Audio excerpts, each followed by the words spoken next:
Talofalava, I'm Annie Pulitiwatua, and you're with Radio Samoa 1593 AM.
Taraflava o David Tua le nei, olo e whaafonga mai pei le Radio Samoa, tasi lima I watolu a mo, Samoa I manuia le nei aso.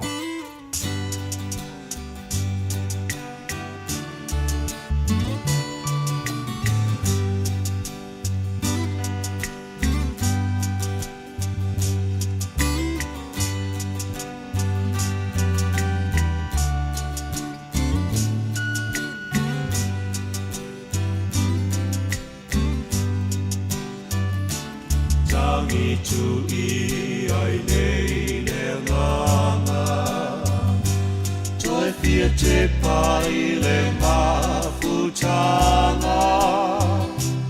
O e pele I le loto Le nei ua vala vala Mama na tu I fai ngata Ona ole ngā luenga Ui I lea olo oi ai le taui Ua saunia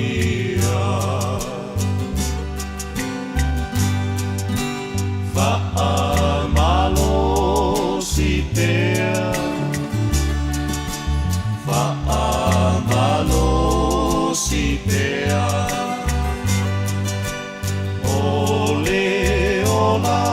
E whaava wau no tau I lea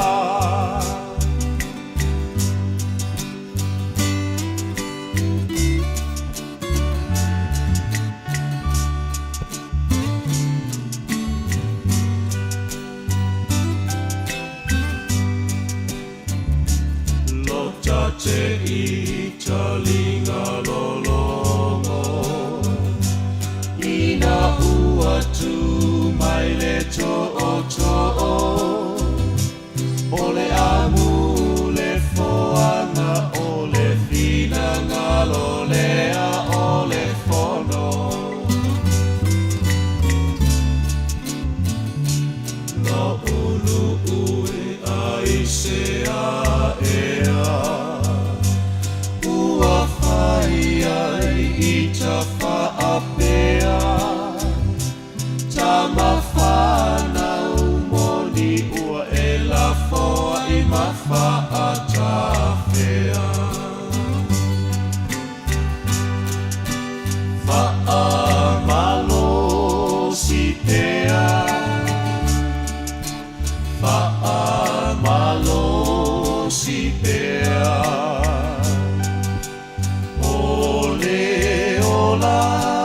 whaavavau lo tau I lea.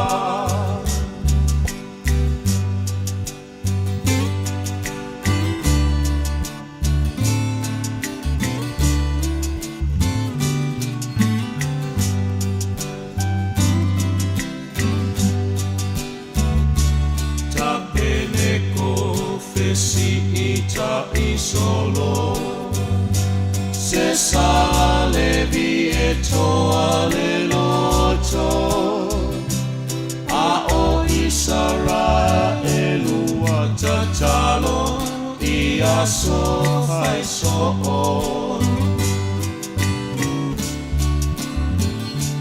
nei una lo mai le tali tata umai na ia fea lo fani tumu ngao me uma o Yesu le ala I le langi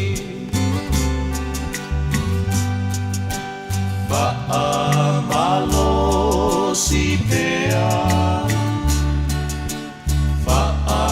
malo si pea ole ola e whaavavau lo tau I lea.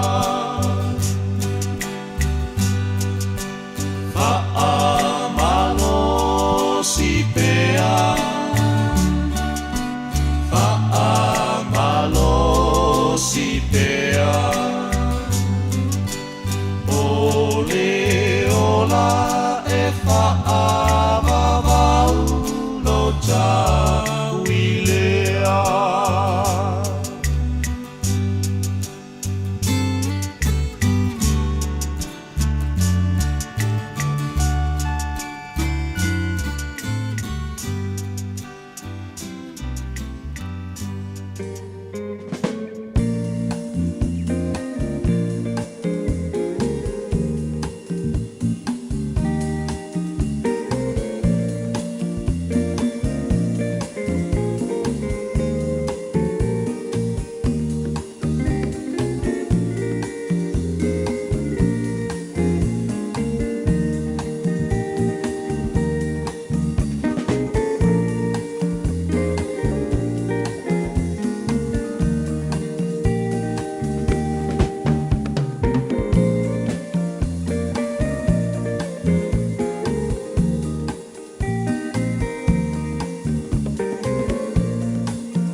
Ua na o le Radio Samoa se furulima iwa toru a mo e tautuaina o e ilangu ngana fitu aso le vai aso.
ia o tau le li I a wā le le lava o ia. A wā e whaavavau lava lo nā lafa. Ia whaapea lava o e wa whaolaina I le li I. O I lātou na ia whaolaina na I le lima o le whaasawa. Ma wa whaapotpotoina I lātou mai nuu. Mai sa sae ma sa sifo. Mai le tu matu. Ma le tu I tonga. Wha maruina ma vi ia lau suafa sitili eselo mātu tua ile nei tai au o le tai au to ama le tai au manino o le asafou wa e au mai sang fi ai o mātu loto ile nei lava fo I whamunianga o mātu maua wa moa ile nei tai au o na mātu wawhiane se I o mātu whale ma le loto fi ai o lotoa a matala asafou le peseina o lava vi inga whamanum whaneina o le tupu ia ua mātou whapeatu le nei tai au e pa ia lava oe le atua mamalu o oe lava o le atua mamana o le atua silisili ese o le atua matautia e le lei lava oe lo mātou tua le lava se tu sama oe lo walofa lo whaamaoni ma lo wanga le lei tu mau lava o na nafi o le so tai hao e o lava ngata anga o mea malava. O le tupu o le lii o lii o le tua o tua e soifua ma le vavau e o lava I le wha vavau. O le tua o la e le vi ingon ma malu o le tua o e pulpulu le mātango fie ta māwha aftai. Lau mea lofa lo la fau mātua mawara nei tai hao wha aftai lo lofa o le foiua mo mori ma te mai. Ia matuta fo'i manu ia whai ngā malolonga sa tofa whai o tangata o lewa e whapopo nia sa fōro lātu si fua. Ia mora mātu ni yola. Mātu o lieli nia sunga fua o wha ia iaso November o mātu whalaunga o ni fo'i tu sanga. Ia ua tōna ile whai unga ranawa iaso. Tele fo'i lava singa ma porkalame al mamalu le tunu sa whenga iai. Ia le ngata fo'i leo teimi na mafutai a inga I ka le sia matu na vi inga ia te oe ma tele e pēr. O lawa vii mātu yeile nei tai hao fau ia ma mātu tu inatu I o aolo mātu tua whamona mole tau tai mai I le mātu malanga a whai nei ia awari tia whaiwale a whengai ma le tunu le matangora nei wa yaso ia ma le tali tununga na maufo se lātu māno longa le lei le whai ungara na wa yaso o tua na yatu la whangia o ngana ia mātu whanau atu inatu lātou istaimara nei tai hao ia o onga mātu wala au I le paolo o ao se of tai mamaru tia nei mātu whanau I lo walofa au sa ili poto e ala I ao onga. Ta maa whamone whamuri e whaiva o lo whengai maa lim tamatai whaia onga lo ngafa malea o oina o nai e mātu whanau. Ia e le ma whai lava o na ngalo sa mole atinu pele le mātu te talo I le aso ma le aso ia ia le manui o lo fio iona te tai le fionga leo maro malo malana masiofo. Whamaria fo I le whionga te matai pa le mia mara whainga mā lō. Nai o mātu ainga, ma nai o mātu tangata le ngata I Samoa. Ia whapena fo I le alala man pāpā awai so se tawhara nei ki lope. Ia whaasafua I ei lau lava lofa mau whamonianga o le atua oe whamai I le mā lō tuta tasi o Samoa. Ia whapania fo I nia tunu o New Zealand lo mātu nofo mama wai. Ia whapena fo I atunu o le nei lau langi sa au nia le mā lō tele o Amerika mo lana whainga pālota le nei yaso. Ia mātu le talo I ei lau fili mū. Ia mai ia fo I le hata mai o tangata umo le malo tele o Amerika le ngate tono Amerika so staffo nei ke lope ina fai le filifilinga ma le hata mai te oe ia lo fungia le tapo inga ma le tu malu panga de mato matua tu a sensino le tunu malu mato malawara ni yaso ta tu loina pela tau I lo wolofa ia mai mo pela la tu se fu laude le tino sili lava ile angaga ala fungia ni so aingo le tunu ala fai mai whanau noanga nei tai au, malanga le whātua o ia le maliu po leo te ua motu si ai mawhtanga ma whana manai a inga wōma e masani, mātua wala au lo file mō malonga wha mai se wha ma whana ina ai la tō.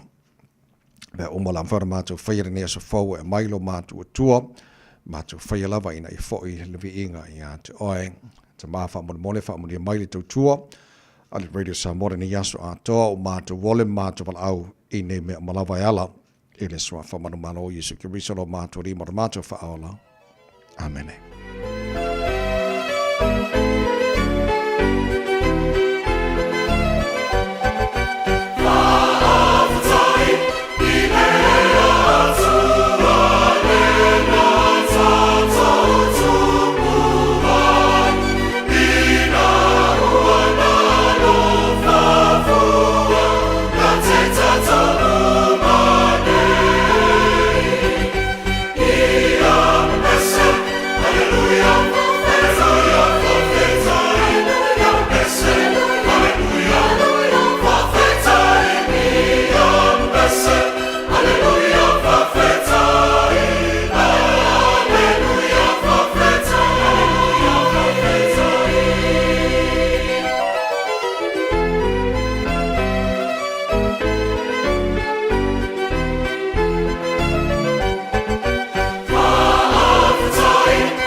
tai le tua o le viinga langinia la pese al kolisi fa au ma lua tau mo already samos for lima iba tolo mo ina mata tono ia le July ono.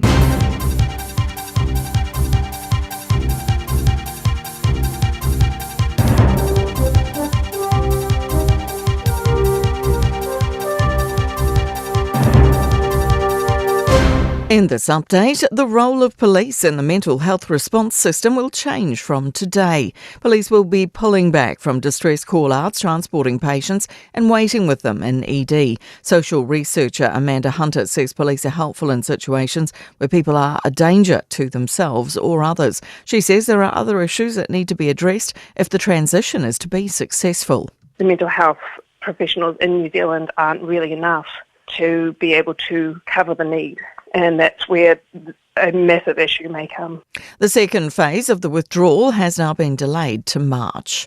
Calls for a pandemic cooperation agreement between New Zealand and Australia. Public health experts say there's likely to be future pandemics which could be worse than COVID. Otago University's Nick Wilson says working with Australia would mean things like vaccine development can be done in a shared way. New Zealand just doesn't have the capacity to mass produce vaccines, whereas Australia is building such facilities.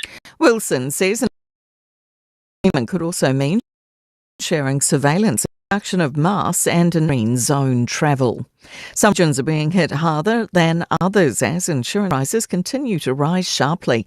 Latest figures from an insurance comparison website, Quashed, show the price of one home, one contents and one car policy is 17% higher than a year ago. People in their 40s have seen their policies increase 23% on this time last year. And Quashed Chief Executive Justin Lim says Wellingtonians are paying more than twice as much as Aucklanders for home insurance. Generally across the board, we are continuing to see insurance costs increase, and definitely Wellingtonians are, people in the capital are feeling the pain. 7 people are in hospital after yesterday's fatal crash on the Crown Range Road near Queenstown. One person died when 2 cars collided about 4 p.m. That's news. In sport, the Black Caps have entered uncharted territory in Test cricket's annals at Mumbai on Sky Sport. It's New Zealand. They've blanked out India in a test series and created absolute history. New Zealand have beaten India 3-0 in a series at home, winning the final match by 25 runs after dismissing the hosts for 121. No team has previously swept India at home in a series of 3 or more fixtures. Ajaz Patel's figures of 11 for 160 earned man of the match. Liam Lawson sits 10th through 32 of 69 laps at Formula One's Brazilian Grand Prix. Esteban Ocon leads. Concussions have forced Cody Taylor and Bowden Barrett out of the All Blacks test against Ireland on Saturday. That's sport. I'm Jodie Gill. 24 hours a day, 7 days a week. Radio Samoa streaming live on www.radiosamoa.co.nz.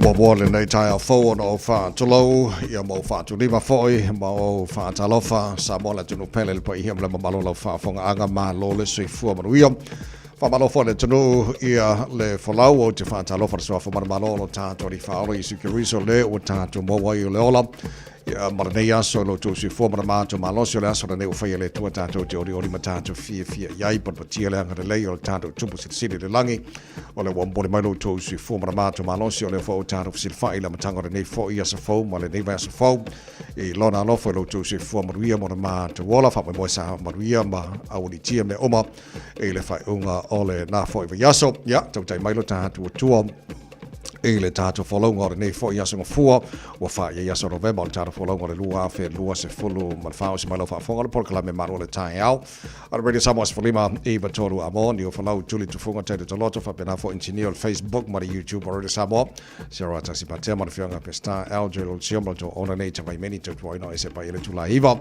e le tai o nei no follow ma lo si fo ma lo su de nei tai au ma lo la vale so foi la sunga le au ta vai happy blessed Monday if atalo fa atua i le pa ia mawalunga Samoa lau atunu pele le nei aso fo vi ia le alii le awa tātou tu vai matu au mai le amatanga fo i le nei vai aso malo soi fo manuia malo le fola malo na manuia mai le weekend anga le leile alii tavai I always say pu tele le weekend ai anga leile alii matanga fie manuia le weekend ele ko mo wanga ko long weekend o mia matu lo Labor Day ke le lopo ma pa ki le au mo le nga malo po le soko nga iso le kafe fe ai ngale au tonga karusia wa umba ya wa nei le te fa longo tu la ia ni sinda soli tu la fono i lungo le famose longa i maruka ai mene le al fia e te tono le lenga iwe awole over overall fia ma sopo ia ile lenga kwa oi e on melanga mo Kalau aku ada leo, ya pun oi, fakar kali kai mekula informasi nongan. Fia ai ulia ya le. Ngala le usul ngarwenga ya le se kupela ai ngai maua, vai mol so nga fia vale. Almeia o malo fia ya pawal me ya fia ko kongore. Ole so ngol tu la fatamadi. So tu langa na ai ola ata tu te no fa lo tele vai ngo ta longa sa fa nga solo e le fa onga vai aso ia mo tele ni se vai nga ole vai aso ta o tele nei kai Folks Day ona nei aso fa aso di kai ia male fa nga palota le malo tele o America e nei fo vai aso so la ata fa Italy ele tulanga olo yai e tele na tala no po la me ala na tele le fa ino le fanga palota America e lo langia to te lo afa fa ngofi o tama aingo America lo titilo o me lo langia to a model tama aingo America o fia atunu o mo lang afa le to mo tama aingo America na yo fa le ko mo fa mo langia to so tele la na la fa ina fo le ni te fa pengi o la ka wo fanga paloka America e te mi o me fa la to fanga palota o nga ya manisio va nga fo le la taro di tilo ia wa te tau no antu po le so lulu por ka ala skofi o ka lo le unga vai la langi mata to lo tu langa la yel fanga balota fitu tele to la ono na minuto lo tau mo oe amatele nei fo i yaso o ngalo ent o to kwata le fitu le tau nei o le tau proclame a reto o dola i ol tatu malu ol tau falanga ka falana mai pasta la fa copa today in history that of a vibe mena tupu la so fa november tele to sanga ba le taina fitu e le tau nei fa pongo tal fo ngalo portania pa ta le fitu e le tau nei o disi na tatu proclame o le tula boa o le malu le tau ale radio Samoa's for Lima e wa toru amo ta to le poti amata mena wala le fo e tau Ile State Highway 1 le tule saute lo li poti mai ele waka kotahi le teimi le nei a whai lo e a ngai i le tato taulanga le nei tai au o lo i le ta avale le veale le vau Beards Road ma East Tamaki o no le usu atu le malu le atunu le nei tai au mo ngaluenga ia utangia le na whaala le velave lunga le State Highway 1 i saute.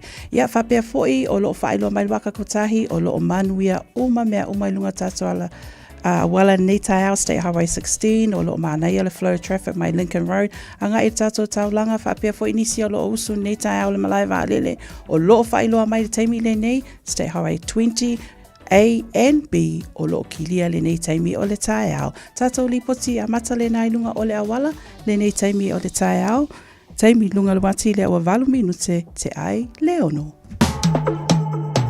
When you shake up the radio Samoa, lua mai, washington mai, radio Samoa, tasili mai, batolo radio Samoa. Ua mawhai ana au ina atu le tala o le tau Yaso Taitasi ona o le lango mai a le Pacific Finance Limited. Telefoni o Valselau fitu whawha lua fitu. Pai ngā mata le tala le tau nei tai a fau mala matanga nei vaso o tātou iai tamaki makaura wau ki lani no whanga pasalanga rede Samoa se fulo le malulu ka malulu e fo ni kai a ori o nge o ia November nge ia malulu ia le leika ko o malulu o ia fa pena nei tai a fau o lo yel maruru se furu nei temal ta winga fa ma wino tau le sola fa sona langi le tau awa ni so taimi se furu mar fitu mo lunga le maruru mo tau ile nei so force furu la ma wala lo ta pe audio la fa so fona awa lang le tau chelo ba ngo au kilani tau fe lo mai ta as furu iva Maurunga le maru le ea mo tātou iau ki lani na sātai hao. Asalulu, Lo te papa ia tole a o le luasi fulu marunga le mawhanwhana mo tātou e se kai manga ia se ngofo ie ngāre luasi fulu whaasolo solo aku i le luasi fulu lua ma ai oi hui asa kofi e o luasi fulu lua le marunga le mawhanwhana mo tātou ai o ka kou ala ngā o le alangi le leifo le tau le astofi maso fo le langi le leila se foreile ma lasto nai pa o timu le asa o nei la pe o te papa ia tuto ia o nei la so le maru luasi fulu fitu kai au pio lolo se fulu iwa whaasolo aku loa i le luasi fulu le asongo lulu as coffee Australia ko nga ia so sa go for los for lor ma fanga au coffee fe ia karsi ia sa o fa mo bo manala mai tau nei time ole tai help tulanga masani fanga so for to to already sa mo nei tai ala tar va vai ele tulanga ele tau chelo si vai ngori sila fa pena for tau sa mo mani sa vai nga ole kelope tala ole tau already sa mo fa lo ngal taro company le ua lo le tau le Pacific Finance in nonga tupe mo so se fa mo maliu fa ponga aso fa nau sa fa ngā malolonga ba so se whala vela ve. Apalai nei lo pacificfinance.co.nz pe bala au le oval se lau fitu whawha lua fitu e talo sanga sauna nonga tupe ile bao le 5 se lau tala ma le lua se furu hawhe tala. E lua minute whai lau talo sanga online www.pacificfinance.co.nz ai tasi le tu lai whatali e se tali e iai inga whabitoa bala au lo le Pacific Finance Limited ile oval se lau fitu whawha lua fitu oval se lau fitu whawha lua fitu. Sa follow mal tasi o tele tulai ono o le lui tau mo oi.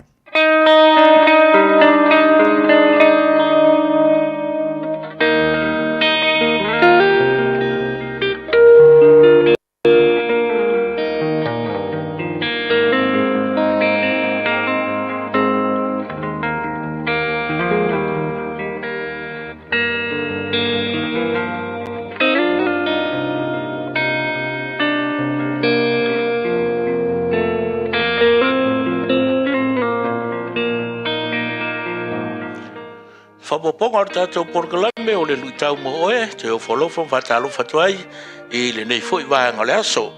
Le mātai o luas fulma le lua, lon vai patoris fulma le fitu. E whapea, ona feta lai ai lea o Yesu ia te ia. E te alo whatu i lea li ilo o tua malo loto atoa, malo nganga atoa, malo manatu atoa. And Jesus replied, you must love the Lord your God with all your heart, all your soul, and all your mind. Talanoanga lea le fesili al tangata lo ia. Le faila o nga Yesu ai savari variaku tangata. Fesili a Yesu fai a Yesu. O le ale polo inga sili. Ia makua foi o meangi o lo ia po o e ua fai ala ua unanga wha lo ia. Mamlama le tu la fono. O lona taua, ma lona fianga o le tangata. Pea e soria tu la fono. Fesili lo ia Yesu.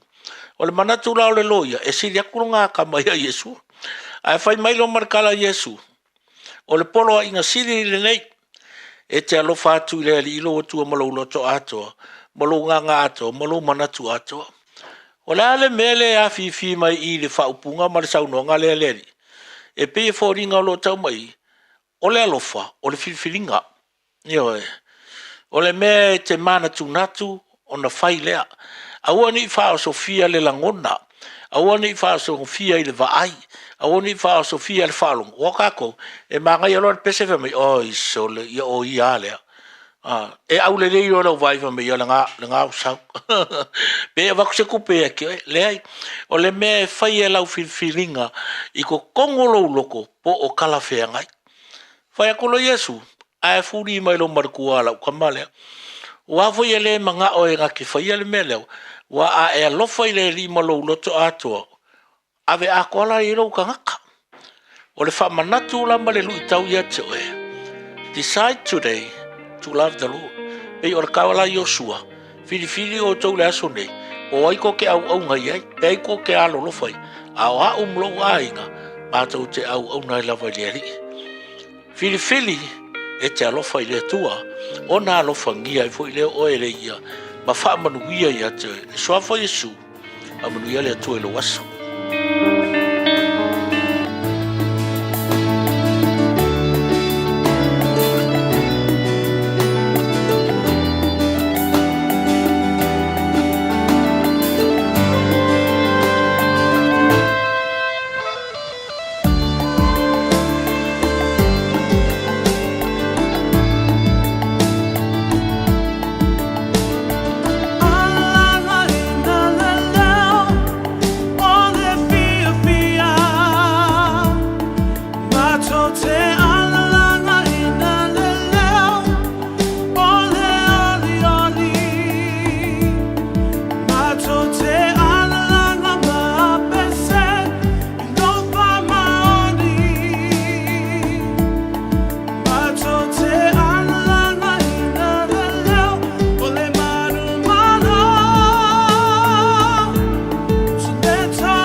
fa pese le lofa tu no ma pese alangaina le manu malo I le tautua mo Radio Samoa lima I tolu am ho ina o lo se fulu le wate ai le tu lai ono ia tarosia le nei tai fo ma le amatango nei ia so fo wata tu ia alanga mai le manu malo awang I se fa ia o sa penga fa ia inga kiwi le matematonga alanga mai per manu malo nei tai au pe fia tamai ia ole tu langa na tau na ia tatou le amatango nei fa ia so awang se fa ia inga manu malo maka ko da so ngai ole aso manu malo wa lo fa mai le tu ia tatou pa angal tar bo klamo fa tala fa mai lungal taru Facebook mari YouTube or Samoa nei tema tai au la ro la versi fu ma ia malo foi fa ten fa tesmal taru bo klame ile nei tai au fo ole pasi lenga mai ai seasonal workers mai tonga lena la vela talanta I Rotorua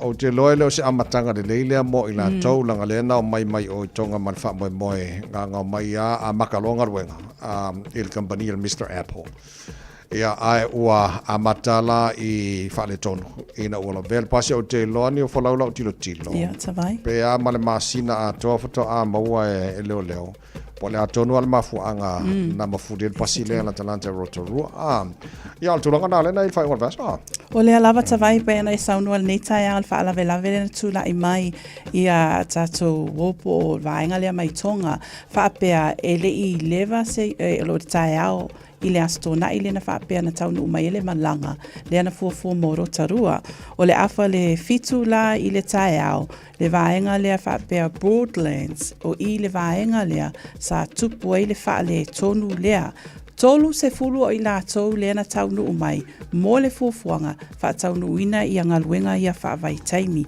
ai ui lea o lo whapea mai I le taimi le nei e se fulu tolu o I la tau wa afia I lea wha le tonu po wha lave lave tawai leo ave I le whale mai taimi nei o lo o vaia e le whale mai o I la tau e inisi o la tau o matua te lea la tau manua ona o lea wha lave lave o le sis fulu fitu ia tala fia o la tau la a wha taunu uina pea. Le wha moe na taunu umai ai New Zealand mo le ngaluenga lea company lea Mr Apple.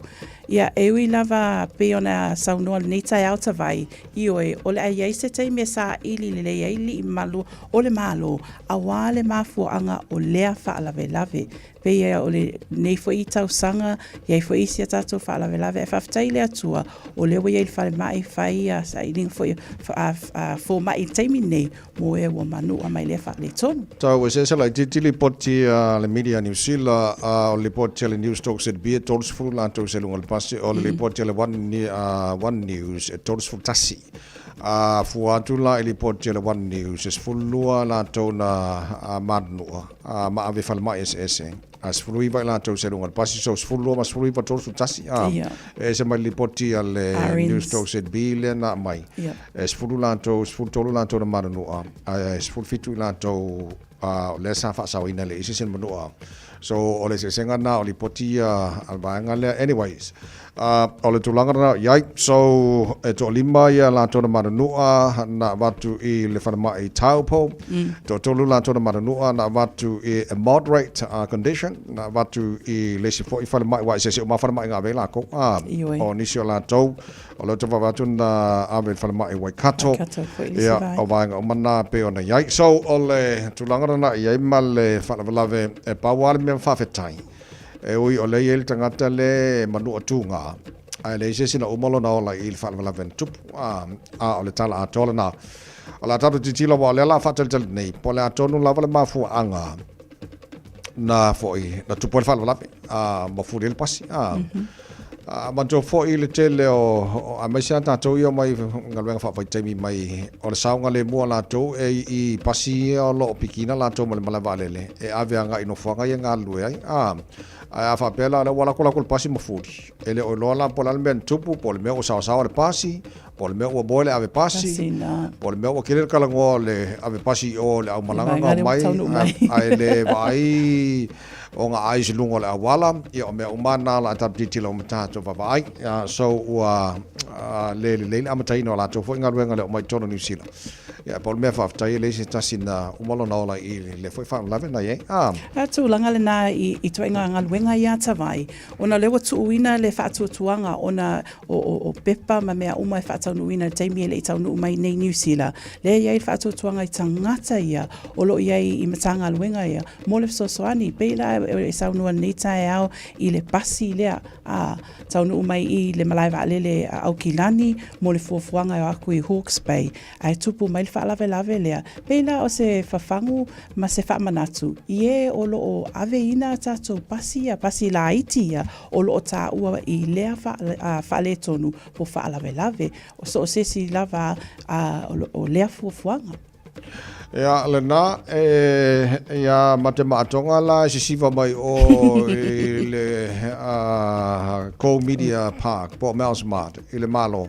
ya le tu mai fa la ve ya mo la to fo mai tonga se ka ko kalangoa kiri I vaanga le o matematonga mala ko pa ki kil Mantua for it taimi it's going to be a while mantua na mai lato e ngā lulue ia o lo iai lato ainga o lo whaatali mai wha pēla e taunu mai loa ngā lulue ia lafo le tupe a lea lawa tūla I mai lea ia mana tua e tato talosanga ia ainga o lo whaatali mai tonga ia me se foi lato lewa a fia le wha le tonu Loa se fulona mo la falo tele to lai ono to top already samas for me to la mo la tato va mai po ama fu anga lai ona se company matanga ta fainga luenga po la fo me alen fa te ia tanga ta fainga luenga mai la to company da mai fa fianga mai ka mai ki o le la mu o Wellington e wai no ele maro la ta radio samas for me I tolu amo ma no se fo ria che ora che bone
Find your thing at Unitech. We'll give you all the support you need to succeed so you can find a career. Find a job with connections to industry.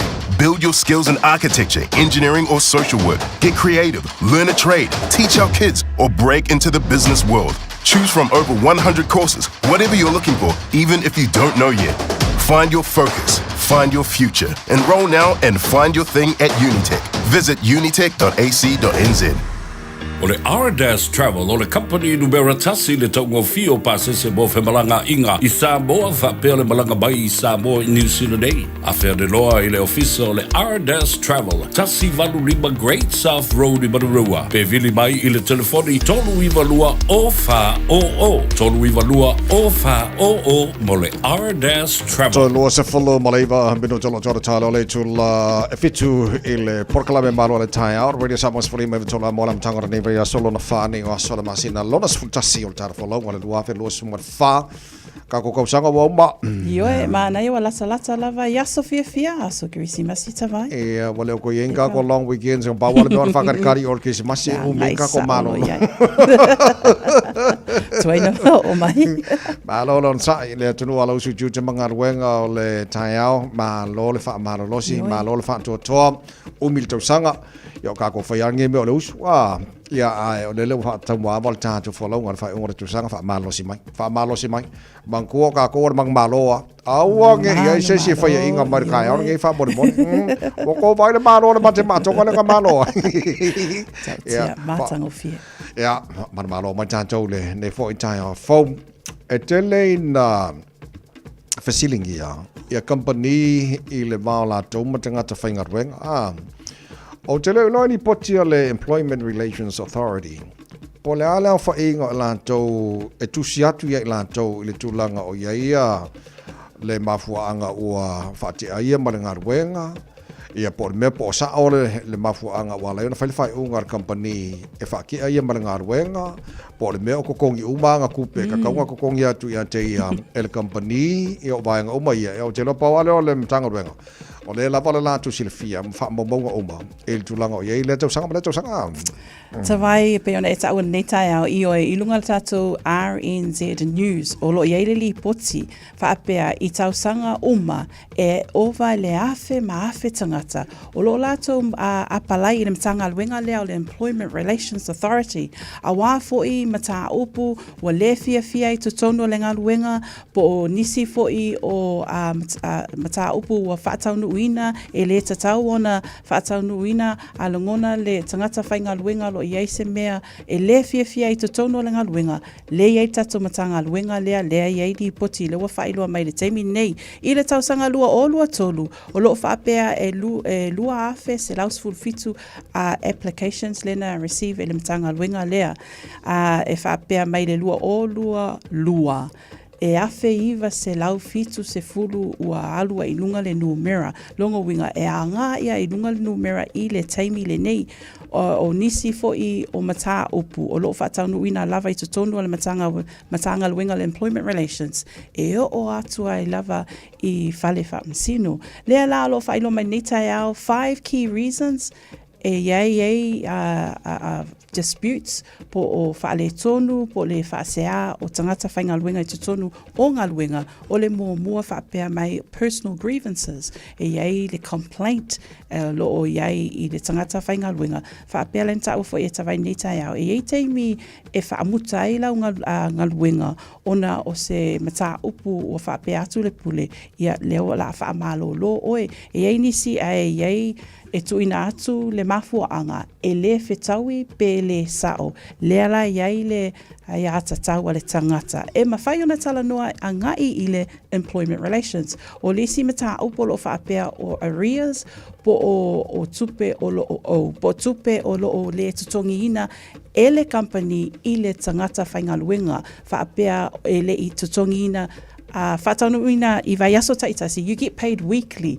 Ai alo iai nisi o whale whainga luenga, e le o tutongi ina atua i le teimi e tatau ana tutongi ina tangata whaingaluenga. O lesi tū le nā, o lesi tū le breach of legislation po o ieitu la fono e tatau ana muni ta i ingaluenga e tatau na whaataunuina e leo whaataunuina ma isi le breach of good faith, le isi o le breach of employment agreement i le contract le seini ina tangata whaingaluenga ma le whale whaingaluenga. O nisi nā o loo mata upu, o loo whailoa mai le employment relations i le nei tai au tawai. A o le tā ua mō tātou umalava. A whai lava o lo iai se whaale tonu po se whaasea. O lo iai a tātou kampania e mawhai ona e talanoa atu ai mō se whesosoani. So pe ona tā ua o le potia le Employment Relations Authority le luafe losu ma le tolu tau sangana lenta atu nei. Luafe se lau se full mal fitu i applications and received. Tu say o vakunga mai le previous year. Luafe losu mal lua, luafe losu mal tasi. O le afe tolu se lau lima suma lua o ia vaenga. Na mawhai on ave e whai feuta na inga. Fo ile le po mediation. A whai la le mediation. O le feuta na inga. Fo ile le po le var company. Mal tangata whainga ruenga. A wha mali e ina ia vaenga ina. Ia ona le ole o le sila sanga. Fo ile le o le tribunal. Po le si vaenga po le whamsino. So o le whainumera na piona ta ua. O le whafangu. O le whafangu i mo tātou, ia malamalama le i tātou i le tūlanga o ia wai a te tau le vāmalau employer. Po lau company, a wa a whapea o le whainu meroi lātou na mawhai o na ngangana. Ma wha leo lo lātou concern, ma le lātou po lenga. Po sao o na whaatea i le company, po sao na tutongi i le company, ia po o whamaoni le company i vaenga o mo o le konkalaki. O le mela na o le iei nei. So o le leila o le wha leo. Po nga ngana o lātou nei ala so te inga mar company le Employment Relations Authority o leo o mwhai ai o na whai whaatino ma whai review ia mwhamori eina o to telo lātou pe o vaenga ina matu ni o whalau nei e lima ia vaenga o mo le sa whaelele sa maua o mafuanga na le tupu nei personal grievances ia o isi vaenga na o le sikulanga o arrears ia po o be e whoringa mai i ei tangata whainga ruenga ele i Totongi uma e kampangi ia la koi kula kaung whainga ruenga ai a breach of legislation ia msalo po ngi vaenga o sisenga vavai kula fongo kaunga iai ia maisi breach of good faith ia maisi vaenga uma ai pau al vaenga at the end of the day e mane telele silfia le le tangata whainga ruenga ia le vao ia ma le tulanga ia whainga ruenga ia vaenga tawo mana tawana iai Tawai e whaingofia le whailoa atu o ia mata upu po key factors i totonu ia I me tatauna whaataunu ina. Ai manatua fo I totonu so se ngā luenga. It's good to have that friend or a mentor e whesosoani atu. Mantua fo I to tele o le malu atunu. Not everyone, but e eile whaiteitenga, e eile awa ma le whaaloalo I le pule. But e eile le whaingata I tūlanga whaapea o na whailoa atu. Ai mawhaina o lo iai isi company e mawhai ona whesosoani I tūlanga whaapea. Aua le whaapea ia e le tutongina mai ale tupelea e tataua e ilo ia ai atatau e mawhai ena whesosoani mai ia company SS. Lo lei to lua se folo ma le tasi meno tolo tolo talo le tolo fitu fa malo fa tele tano fa tasi mai le tano paklame ma lo le taia la matanga ni va so ta to ye fa mo mo ngam wi ma ngi sa ko nga yang ngafi ya mo ta to le sa kala ngo le sa na filanga le ke aku le sa ta to nei tulangi ya le va nga lai o America la ka ola ko le sa ia manu yo tu so ni nga loto nei aso ia mo fai sko ka ma fukanga le mas ko nga ma nga yo nei aso sa manu yo foi le loto malo tele mo la na fainga palota nei vai aso o le se tatu le poti mai nga wala le aso ai pe mai fa vifanga sa mo o le crew sa la fai au le lei beautiful savai ai fa fa ko la me malo le tano le sa mo sponi mai tono mo a mai lo la ta tu le poti mai nga wala le aso ai ana ba to lo le ta to malo ta ya fa le nga a to le la am ta nei fa ya le moana ila ile masina o mata ango bedina tawita filanu lanu wa ipe yo susana be o sei a eta oto watu manga afai tele tele tonu yo winga mana suma tama futa Tele pelo yate ole lava su e yo tua oila umasima. Automoti no au bisia. Oya ole ma we papa sa tawo. If a man in all the you love mutulea. Love for your love mut tele love lea. Valele love for ile ea. E ma we for ile fuli malesea. If a man in all the you love mutulea. Love for your love mut tele love lea. Valele love hey, hey, hey, hey. C'est la faille à ouler. Hey, hey, hey, hey. O anga ifa no malau anga nu. Lo tu mau be fava mau. E malu lava o no Yesu. Fa amole mole fai ma vai su. Le ai si tassi falling mata. E pele lava oilo fatu. Afai uangalo ya oile alo famale lo toma wala lo saufo ila oile. Saufa ima iyo auta fa se ifai le alo fi amatai ole nu. Fa long ole le se fai mai o se ufu. If a man in all the you love mutulea. Love for your love mut tele love lea. Valele love for ile ea. Le mau for ile fuli malesea. If a man in all the you love mutulea. Love for your love mut tele love lea. Valele love for ile ea. Le mau for ile fuli malesea. Hey, hey, hey, hey. C'est la faille à ouler. Hey, hey, hey, hey. Oh, se ngofo mai ai lalo, malola mai le kipi, ai awe ke ka alo, o ka meki o mo kele mena kumuli fa alo ma lo mo lalo, ai afai ai esasi, ngwinga lau ka ko fai ku fafu, ai mai o pule o umanga vai ko fia ia le fue ma ko ko, o lau ngai ko si ai nga mo mai fongo, o malu mo pa ia e fa me melo ia le loko, ka ko pala me fa so, sa ko la fai, fai mer ko ko o nga fui fafu, fa sale le anga, la ko pule le nga wa Anga e monga tule sale aula, vai ko kule malai, ku fale nga fulu ma fofonga. Anga I fo mo fa mai e tule sa fo. Finga olo malai e si o mi e fale lo ku vai singango, le ku malo e tule a sa olo malai fongo o maki amaki ai ku au.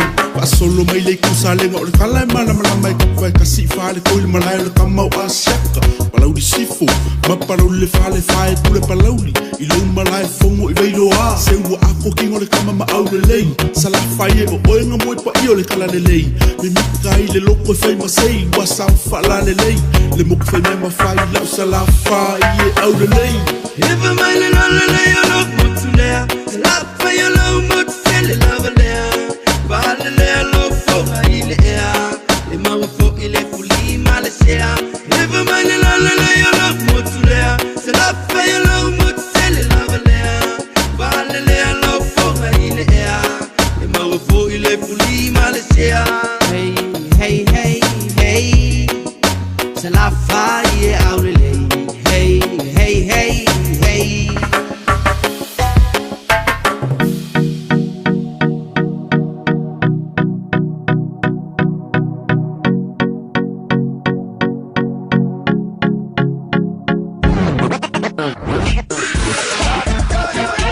Malo soy fua, ol si fufonga Samoa, Radio Samoa, tasilima ivatolu amo, se kia Radio Samoa. I le State Highway 1 I Saute, I le Valea Redoubt ma East Redoubt Road ma East Tamaki Road o loo ma mafa le pisi le anga I le tato taulanga a wafo I le taavale la vele sa li puti ina atu I tato right li poti. A wisi vaenga uma o le tato awala se vaenga State Highway matu mai o le awala lau papa o loo solonga le lei ma le mea uma le na vaenga tato awala. Fapea foi State Highway 16 le lei mea uma I le nei taimi o le tae au. Ia o stato li poti la tamaile na ilunga o le awala, le nei taimi o le tae au. Lea watoe 15 minute o na tā lea o le fitu. Talofa, we're the Katinas, and you're listening to Radio Samoa on 1593 AM. Bread of life, sent down from glory. Many things you were on earth, a holy king, a carpenter, but you are the living word. Say it now. Come on. Ia, whatalo whatu ia te osa mo nei aso le sofa mawalunga ma le sisili ese o tatou li whaolo Iesu Keriso. Ma lo lava so i fua manuia, whewha meo e whaafonga mai nei polkalame, ia po e le fale, po e lo awala, ia po o e le ngā luenga foi, po o whatari foi sau pasi, ia po whenmeo e whaafonga mai ei. Ia, anga leim wha manuia le atua ia te oe, o tatou polkalame nei o le arete o le ola. Ia o se mata upu fo i e fia tal no atu e atu el nei aso. O lo maua mai le kene se mata upu e whaalo na whai ipu e fitu, ai wha apelo na autu. O lo ta oto le anga sala i le whai to toa. Whai mai le whai upu na, pe a whai e te amio le lei, e te le maua e le fia fia. Ai a whai e te le amio le lei. O lo ta oto i le whai to toa le anga sala, e wa i atulo na manao ia te oe. E te pule foi oe ia te ia. A o mai whaaso songa i o tātou loto ma whauwhau. E te tau o na whai e tātou whainga. Po o le tuu ai pēa se i o ina tātou wanga salai ma le angai. O le taimi lai de vā o le whaaso songa ma le ngai o inga e whai. E tau a tele lava. A wāo ina. E i loa ai le pā leni o lo wolanga. Nai loa e kaino e le fia fia le atua ia te ia, a e fia fia ia a pelu. O le langona ita loto leanga na ta oto ane i le loto kaino. O manatu fasioti tangata wo o ilona mawhauwhau. A mawhauwhau kaino i le me fai, na o mai le upu o le atua ia te ia. Na la partai le atua. Fai mai le atua ia kaino, o loo ta oto le anga sala le fai to toa o lo na loto. O loo whaatali le anga sala i se awa noa. E le ta tau ona e manatu ma i le mea lea ma whaapea e reise mea o iai pe anga sala. A e ta tau ona whaato i lalo le anga sala. A e le i whaato i lalo ina o e le anga sala. A wafai mai le atua. Le fionga le tua o lo ta oto le anga sala le fai to toa. Ia. O le lai mafu fauka ino i se me fai. Ai oso mai le anganga o le tua. Ia ai oso mai fo ima le whaaso songa. E peo no o mai o whaaso songa i teimi. E le mana tu natu ai tātou. E ei teimi e oso wha ai o e manatu anga sala. E oso wha o e manatu le anga. E mawhai fwoi ona o so whaia oi le loto whaapito. Ai mawhai ona whai loa mai e le anganga pa ia te oe. E le fia le atua i le mele na e anga i atu iei o mawhauwhaunga. So, i le taimi la le na. E te taua i loa ona e whaato i la loina, loa le anga sala le na wata oto i le whaitoto o lo loto. Tai pei fwila o wa uia, latu ia wai. Ia. Ai mo lo le manua maka le YouTube o ki fia maka ala i fusuanga e wo fai fusuanga e wo oi foi le X Factor wo so i foi American Idol e wo fai wo so malia ia o to saulo le simalanga le te sau ni i Australia ko ki fo le TV wo pe wo hook wo fia maka au la e fa solo le ko akolu e aso malanga a family nga pa io le tua. You're not going nowhere with that. Le aise me manguia o i luo langa pe a whai o le ai koe makamaka fo i ngā mea. Mbela le, wo whai ila o whainga, wo whato i lalo. Lea wo whai kaulo kuspa ia ma whai mea whaale anganga pui a polkalami. Langa e, o laika oko maile anga sala e whai to o lo uolanga. Kau ma whai inga e li liwa, o wange o focus i mea lea tua. Nga ia o hooked. I le TV, o isi ka ngaka wa hook le Facebook, o isi ka ngaka wa hook i le mo le YouTube, e ke hook lo i le Facebook, I mon fai kakala. Ia, e le koe mausa o mele, o isi kangaka e huklo I mea ngā kaimi uma ke te fongi, kaimi uma whaasanga I mea ngā. Ore se kaimi e mafuka I le li I matangata. Ona o laeta oto mai leanga sala e whai toa. Leanga sala. O langa le whai mai, ona o whaato I la loina, lo leanga sala le nawata oto le whai toa o lo loto. O le leanga sala e wha leanga I oe. O leanga sala e fasioti. O leanga sala e le se mea e te taalo ai, pe te manatu māma I ai. O le upo le atua ia te oe. E pei lava o le upo le atua ia kaino. Pū lea leanga sala le nā e ta oto I le whaito to o lowo langa. A o le I whaasanga mai e wha leanga oe. Whaalongo le lapta inga le atua. Ona fō ia leo mea leanga e ono a whaina I lowo langa. Ma leo langa o istangata. Pei launa o tā ua. O mea nā ia sa uwhaia, le ho oto e sau le simalanga. E peito e whaasoso mai le ti apolo. Makamaka pea, makamaka I movie, makamaka I mea ngā. E oki e leo langa whaaleanganga. Langa whai mai o lo ta oto leanga sala le whai to o lo wolanga. A o le mea tauna whai. Whai se whiliwhilinga. A o le ia whaina ma whaaleanga I na ilo wolanga o kaino. A o mawhau o mai leanga sala ta oto I le ilona whai to o lona loto. Ia a woso whai. Ai whai mai o lo whaalongo mai o ia te oe. Ai pule o ia te ia. E te pule foi o ia te ia. E te pule ma e whai alwhiringa e te sawai. Ai lo whaalongo tua o mai e le loto le leanga I ona e alule whai pe o kaino. Ai e mawhai ona e pulea ma ave ese mwhaato I lalo. A ole I whaato I lalo ina o e leanga sala. Whamanuia le atua ia te ole leia sol swafo Yesu. Amen.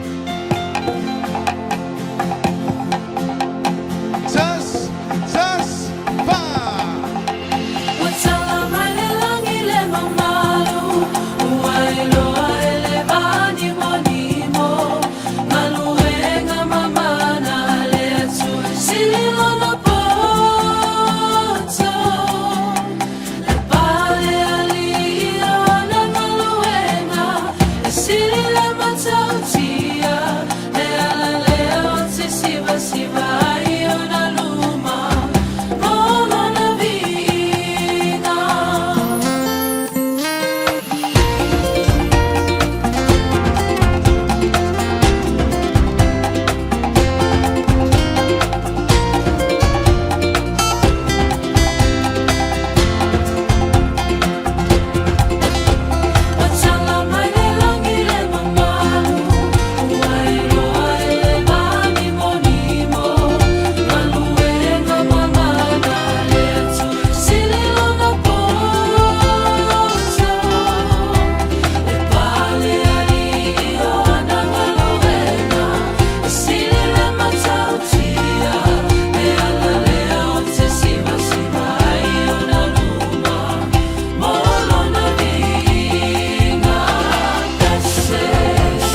tala mai le langi o le pese malawa pese le everlasting praise ina ua toe tolu mala afa mino tolo jara tala le tu la e fitu la safa no vema po ani mena tupure nei aso I tausanga ua papai I le tausanga tasiva tolu o le aso le nei fai mai fale wins the Melbourne Cup. Na malu malo ai le solfanua ua fai ngoina o wha lap I le tuunga solfanua lea o le hipu po le Melbourne Cup whaatau ina lava I Australia. O le talainga o lea solfanua e whaapea o tutonu lava Australia e iai ma trainai ai o le alii mai New Zealand o ia lava na avea matangata lea iti e le solfanua o le susunga lea ia Jimmy Pike ma o ia fo I lea safsosoani tele mo le manu malo o lea solfanua. I le tausanga lua o valu o le tausanga lea I le aso le nei aso wha o November ia o lo alo atu ia le mamalu atu nui Amerika Samoa mo alato whainga pālota le aso atai au au le aso le nei la sa avea ai le ulua I tangata Amerika a Ferika le susunga ia Barack Obama o ia o le aso le nei sa avea ai ma presidente o Amerika. O nisi nao mea tutupu I tausanga ua mawai. Tautua Radio Samoa tasili mai vatolu a mo. Lea watoe tolu minute o na tā lea o le fitu.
Auckland Airport's new transport hub gets you closer. Closer for warmer welcomes, longer goodbyes, and those special moments.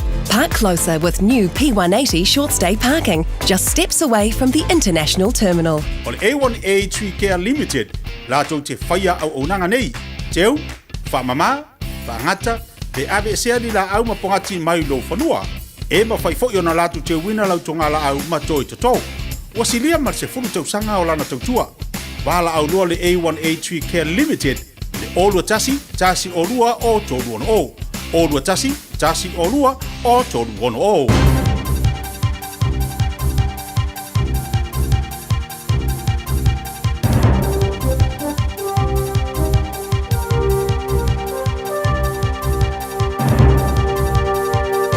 In this update, police have begun the potentially tricky transition away from mental health call-outs. From today, police will have a reduced role in distress call-outs, transporting patients and waiting with them in ED. Social researcher Amanda Hunter says research shows mixed results. She says in suicide call-outs, it's better for police to withdraw, but there are other circumstances where they're helpful. If someone were in quite significant distress and may cause harm to themselves or others, not having police there could cause an issue, and that's what some of the research has found The second phase of the police withdrawal has now been pushed back to March to allow for more operational planning.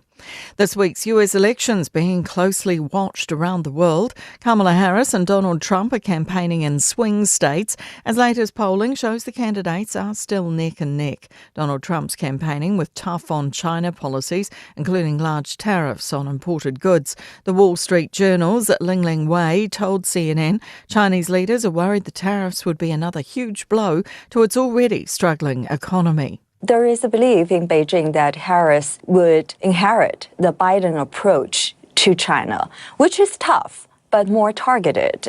New Zealand and Australia are being urged to consider a cooperation agreement for dealing with the next pandemic. A group of public health experts say future pandemics are almost inevitable. Otago University's Nick Wilson says a deal like this could mean shared mass production of vaccines and masks and more.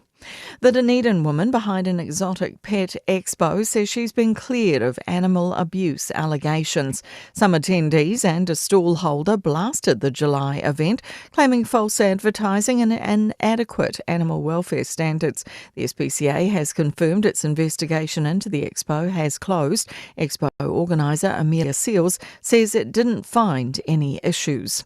That's news. In sport, multiple dramas in the wet of the Brazilian Formula One Grand Prix in Sao Paulo.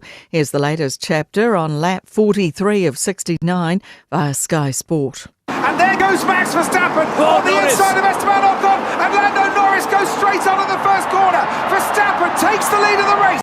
Verstappen started 17th as conditions gradually clear. Liam Lawson started 5th. He's dropped to 9th after coming off the track briefly at one point. The Black Caps have created Test cricket history in Mumbai. A 3-0 victory makes them the first side to sweep India at home in a series of 3 or more fixtures. Ajaz Patel returned figures of 11 for 160 and the final 25-run victory. Hayden Wild has won the Super Triathlon Series crown despite being pipped by Alex Yee at the season finale in Saudi Arabia. That's sport. I'm Jody Gill. 24 hours a day, 7 days a week. Radio Samoa streaming live on www.radiosamoa.co.nz. Ngai lunga le awala nei taime tai au State Highway 1 le vale o Orange Road. Ngai Redoubt o le nawa mamafa le pisi ai ona le tato whaalawelawe lea I le vale o East Tamaki Road ma Beards Road. Ia lawa amata ona kilia nei taimi na wa feo lolo le ngai lea le tato taulanga. Meise o to umalawa o usu tiute me faiva le nei asonga fua.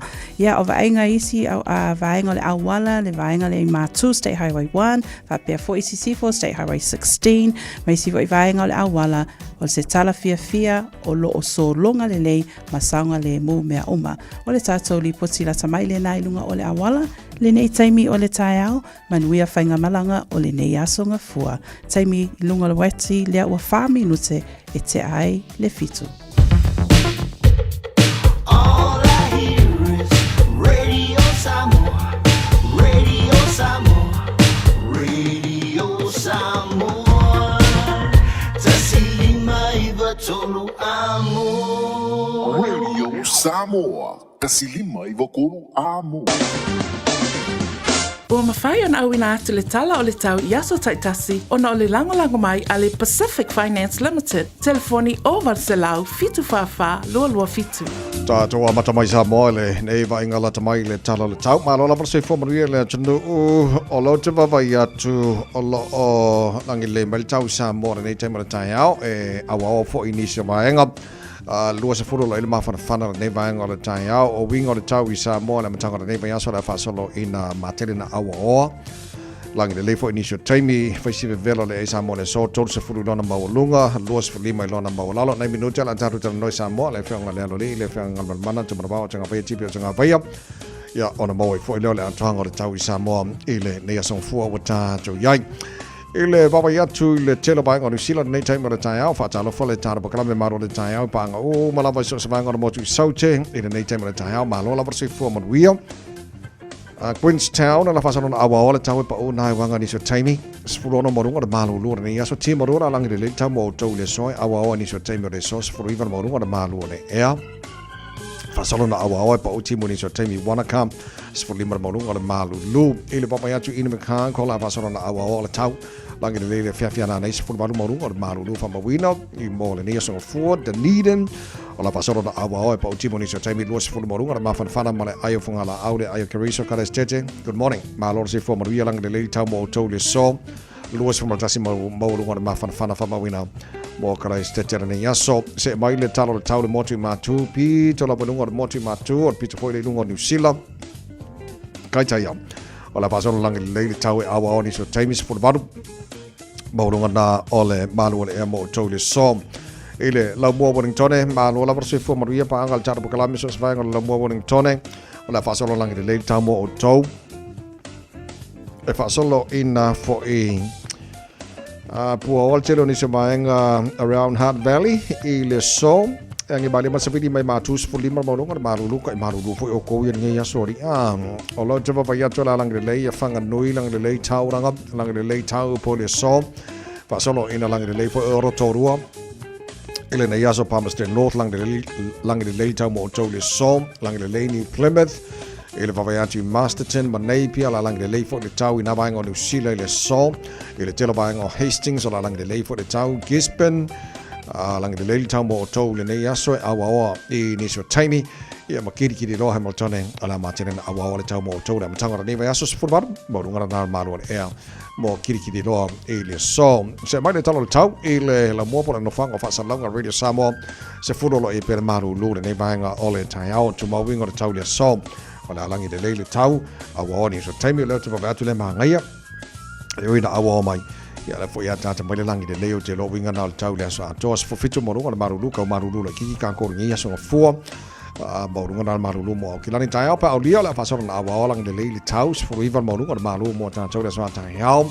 o le vainga yon tuatu langi de leile so lulu la ba fana la so lulu dos fo lo na mo nungom fa so fo na mana ia langi de leile stofi ma ia fo ma fanga dos fo luam langi de leile for real sto nai pa utimo le sa pe au dia le lo famanga de leile tara matai sili le langi fa mo o mana la vai tau ele nei taimi le tai au le mamalo le tunu ala papa au ni so tafo nei kilope ele tel tunu ro mo le tau mo tau ele nei so fo tato aulia Ua loa le tautua le Pacific Finance in no ngā tupe mo so se wha moe maliu whai puiponga a so whanau sa whai whainga balononga ba so se wha lawe apa laine lo le pacificfinance.co.nz pe bala au le oval sa lau fitu whawha lua fitu e talo sanga sauna no ngā tupe ile bao le 5 sa lau tala ma le lua se furu hawhi tala e lua minute whai lau talo sanga online www.pacificfinance.co.nz ai tasi le tu lai whatali e se tali e ai inga whabitoa pala au lo le Pacific Finance Limited ile oval sa lau fitu whawha lua fitu oval sa lau fitu whawha lua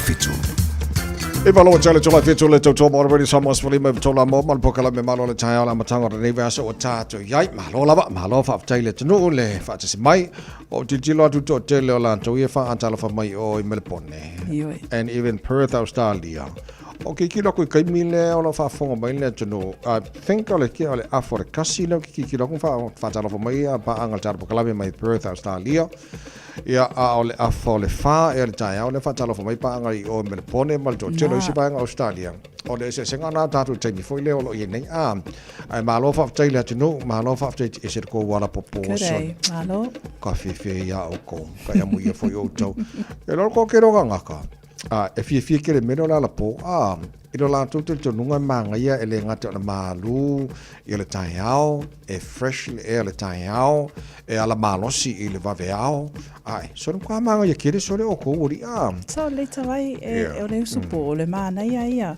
le tu langa le start early finish early be tu mana ia na fa tau no ina i le tele o fe au ma tiu te o le aso mana ia na le anga ia au support taiao le malo so pa nga o man tata bukala me so sa Australia to svaengo lo to fa fo mai ma lo la verse fo ma via ba ngale se tatu taimi le o te al fitu mo nei ya ma sa po la fo ki ale lima na lui tu la ia po le fa fo inisimo o to ka no fa so ma lo la fa ma los la fa te lava ya le lei e te le ta longa sa fa nga solo fa unga fa yaso pe o te va ve atole ma via le ta longa tatu to sa mo ta longa lo no le ma ngalani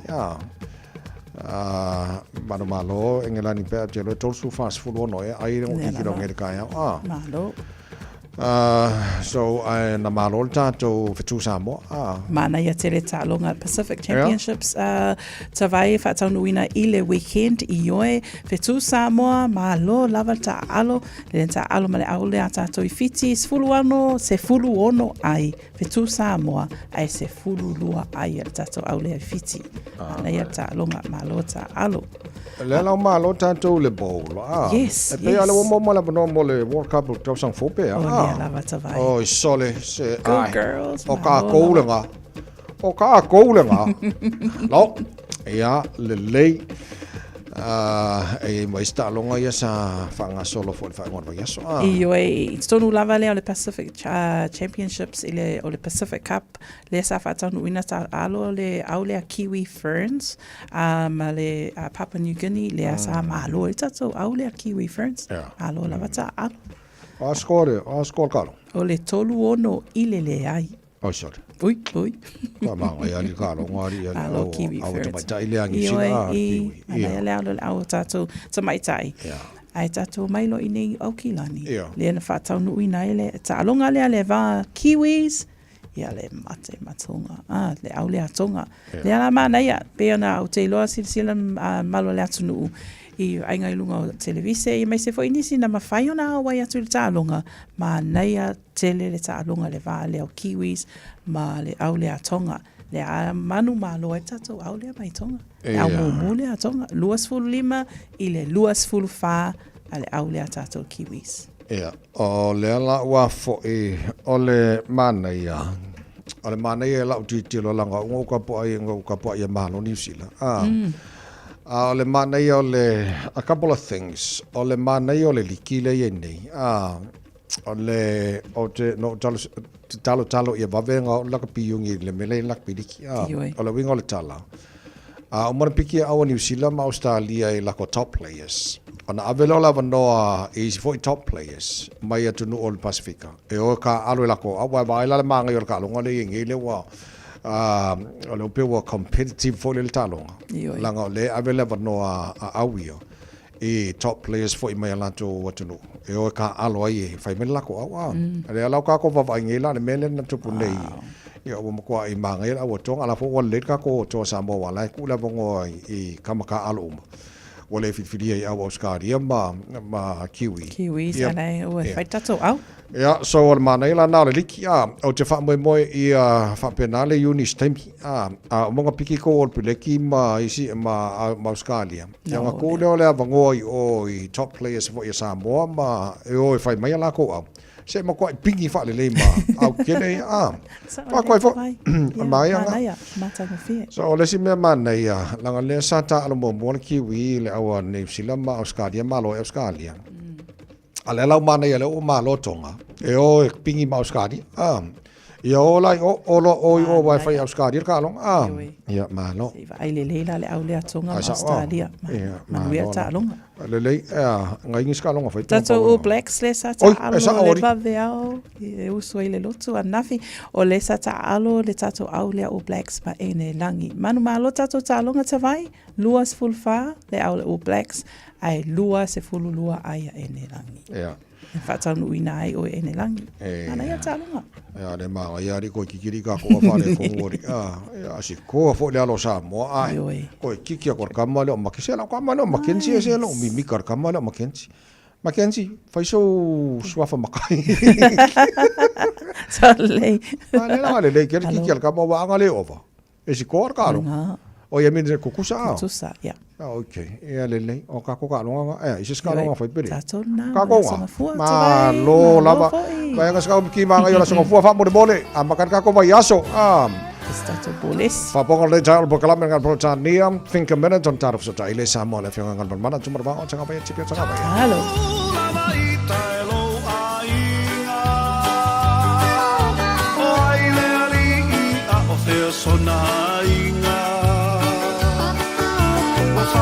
Salona si ufofonga italinga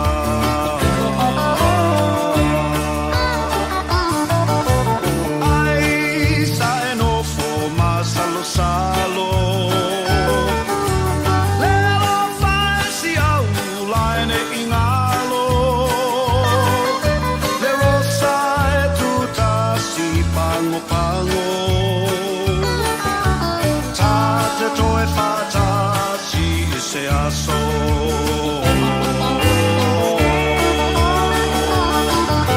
E whai whoi ole nā ole nei E so me wasai uina manu malelei Malie lolo tope ai ai se masei E whai whoi ole nā ole nei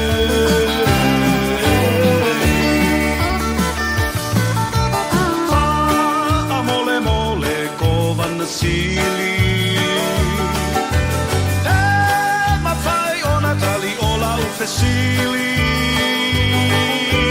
E na mafua e ai se a Na ave ai ta papangota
Salona si ufofonga italinga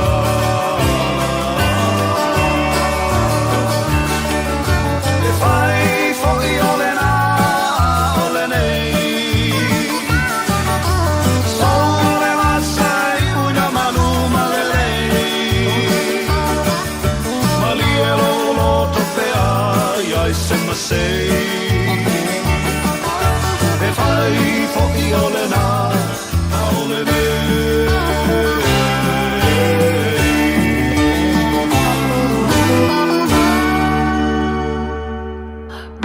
Radio Samoa. Taslima Ivatol Amo. Just think a minute. It could change everything.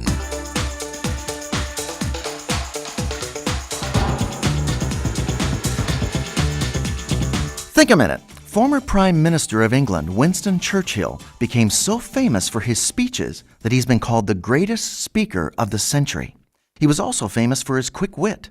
Yet amazingly, he was not a natural gifted speaker.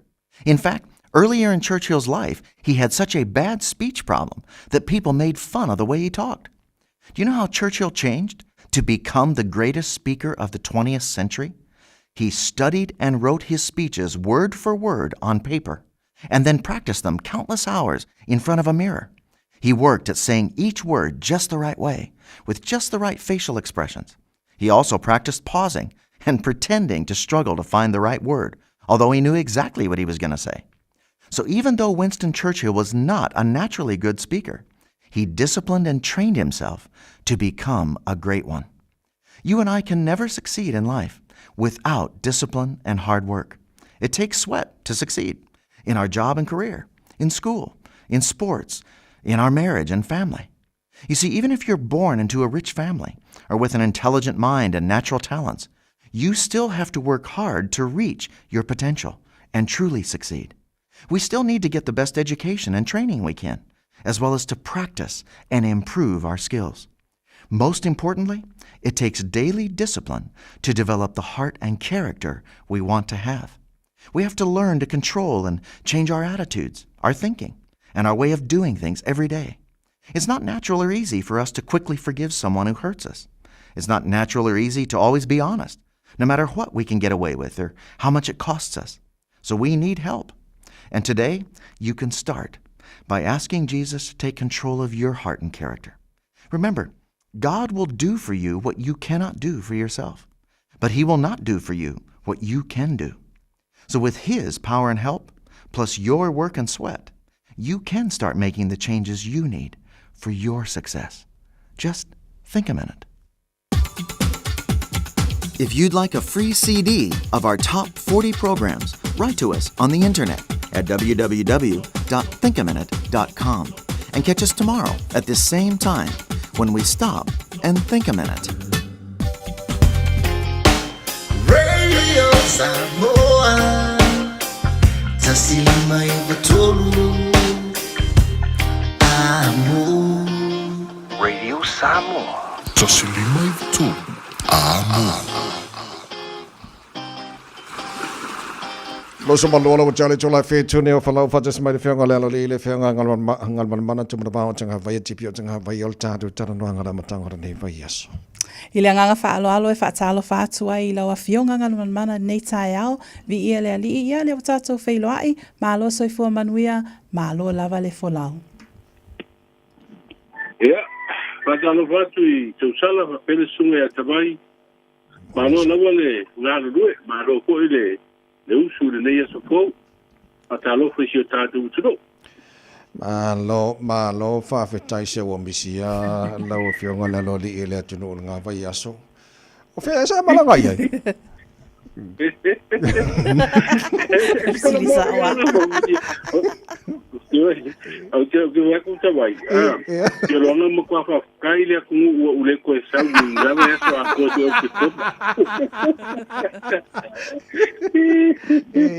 le na mai le malagal na vai yaso. Ya, leia malanga mana ia tau. Alo o ia pe ngai fiti. Ia mona ia so hoi ia. Karo ale ma ke kire nenti ba vai vo me kar pololo ngai. Fiki. Ya. Kala kuanga ka wi a mo ala po ala fa ka wel ma ke. Ya, o te kire ku le ka ka fiki. You know, palolo, yeah, ka hoi palolo, I'm mawala mo ko fiki ka palolo. Ele fa ka we ma ka wa ka palolo ku ko do. Oh. Mai esa oi mo ku nga fiki ta I palolo. Ai le fa ta wa e o tu fa solo ya I na pawana mo tu e o ala tu ta palolo. Okay. Ya a o ke de o ba ngo le tunu. Ya ele va pena na ta sa mi palolo ele o ko tar palolo. Ya oi o mare nga o yo even what. Yeah. Ora ko wa e mo tu ho even what to tar palolo la to fi ko tar palolo ana me mau yo mo tu tar palolo. Yeah. When what to ho na pe a fi ele fa ka o. E tu fa solo ho ele ya I. O ka ku ya le la fa ko o ba ngale me sa ka ku palolo ya so ya. Nga ko ngale na kon fi. Yeah. Nga ko ngale ko ba kon fi. Io au ka kola o fai si de boca ko foi mero le tufa. Yeah. Ia ale wo mer ke mingi o lai tufa va ngala o aro fa ka ko. O manero ole ko fai fo me o fo bingo ya se de ngi me. O bingo ya ka ko le manero io ia al tana na o mananga na sa ngai ko ko ya nga atu stala ma fa sa la usa fa pela na uma tu na Vanuatu ya todo aso sai ya mato ye misi tu stala ko me na fa sa la o le Pacifica ya mato mio ya ngam foi mako tala ho ya le media ma tu langa ko ile nga ilumo nga ya mai ko wa mo sia ai fa ko se ya malanga u te ya o mai o la wa ya le fo kako ele pena la tu di sina mo stadia e va bene lo mai wa ko fai le visa alta tu le feo il Pacifica ile ni visa po al me ya umile ngalo tu sola wa ka ngua ya o mi e tu spuaso ya ngo ko le il Pacifica ai se va ngani sina mo stadia il Pacifica ya o lo ma a ko lo fai popo mai fai le visa alo va tai malo le malanga manuia fo nei tai ao ya wa mo wa no ta tu so tai fo ta bu klam masani lo fe ngal mana ta to amata o le wala ngale mo ste mi taru tal no tal no mai le fon telefone chako ma le sa fa nai sa mo o le te baba yatu o te lo ye fio anga o le fa mo ye na fo ilea e mana ye tele la tu sila mao ia e mo ia taua fo iswa fa matai na ave fo le la lo ki lo ko ia fio anga fa mo ye na fo le inisio polo ki pe la fa le aonga ia po la fio anga fa ngali ia pe a ngaman ia o te taunu i van watu ai o atu le longo i le me alofa le a le tunu o Pakistan o le fale aonga o la tu pa tu pen fale aonga fo tu le ngalua le fio anga fa ngali o Pakistan la le sa avea pa ia o Pakistan sa pa mai fa ngali gole foi mala tu te nga malo ia ma foi ko ia la tu te u le fu ama tu pa pena le la sa mo le ava no fo yo o le suyo le malone sa malanga mai mele sunga pono Pakistan e malanga e firo o fa pe su Palestine firo ila male manu ko pa ia maulu le ki anga i matai ma le sipo no ia ma fa yella tu firo inga le ma fa ilo lo ia le su Palestine le ma lo ko le a fu mai Pakistan e te lo a fa li tu pe fa stele o le so son pe o mal miliona pe atu itala sa mo e fa tu pena fale o fole o le fi o po di le o tu lo o tele mai el matai sa matel lo vai de isela tu fa lo pe isilu isa ave matai ava pe alu lo ai tino mai nga nga ma ya tu no se ava no na a tu fu e fa no fa pena fa ia mo se suyo le malo ai tasi na va nga ta o ta tu te nga malo sa fa le fono ta o malo ta fu